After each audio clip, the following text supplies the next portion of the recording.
Welcome ladies and gentlemen to another BTNeanderthal video. Today we're testing out Project Diablo 2 Season 5's new Vengeance Paladin. This build is quite different compared to any other build in pretty much all of Diablo 2. I think it's very strong in the early game and the late game, so I chose it for the Paladin. Hopefully I give it justice in this video. Thank you all for watching. Here we go. So for the Vengeance Paladin, there's a lot of things to understand with this build, but overall, the main weapon that you actually want to be using here is Famine. Pretty much the thing that you really care about though is elemental damage. Unlike pretty much any other build, elemental damage is extremely important to this build. It's the way the damage scales and all of that. So we're gonna want elemental damage, we want elemental pierce, we want elemental skill damage. All those types of things are very important. So low resist, conviction, anything like that is very, very good with this build.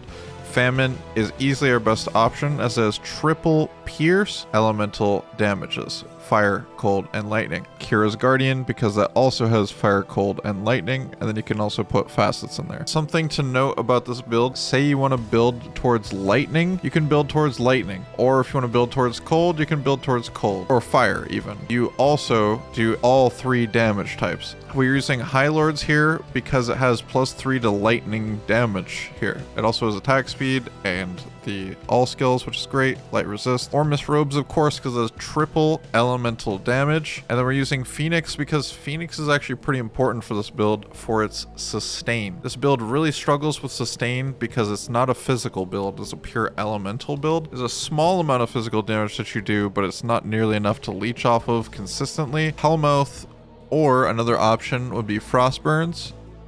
We're using SOJ because it gives us lightning damage. T-Gods because it gives us even more lightning damage. Ravenfrost, it gives us cold damage and cannot be frozen. Attack rating, dexterity, all these are great stats. Merman's Sprocket because this gives cold damage.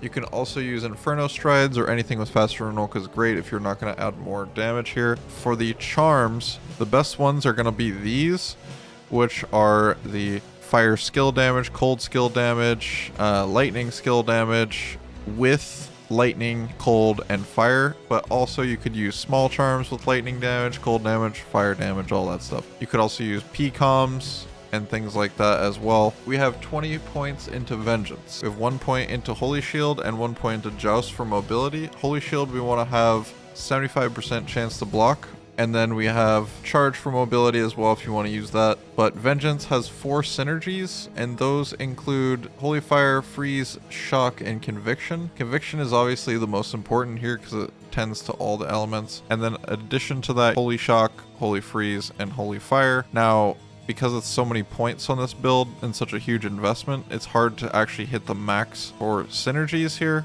just because it's so many points to actually be able to play this build. So do the best you can with that, and then it's optional to put a point into Vigor. I could save these 3 points and put it into Holy Fire and do even more damage because we have a Vigor Mercenary with this setup, which brings us to the Mercenary. As far as the Mercenary goes, we're going to be using Pus Spitter because of the lower resist on striking that she uses, which means we do even more elemental damage. And then we want to make sure she attacks as fast as possible for more additional procs. And Darrow's Visage for the attack speed. We have Templar's Might, Drax, Nosferatu's, and Gore Rider. These are all to help with the damage that she does, as well as survivability and resistances and things like that. As far as the attributes go, we just want enough points into strength to be able to wear our gear, enough points into dexterity to hit 75% chance to block when we're using Holy Shield, and then the rest of it goes into vitality. After that, you can adjust your resistances accordingly to how you need them to be and if you want to, but because of the different elements and how fast this character attacks, you don't always have to go for the max resistance. You could just drop some damage and add those resistances if you choose. That concludes the Vengeance Paladin for Season 5. If you did enjoy the video, be sure to like it as well as subscribe.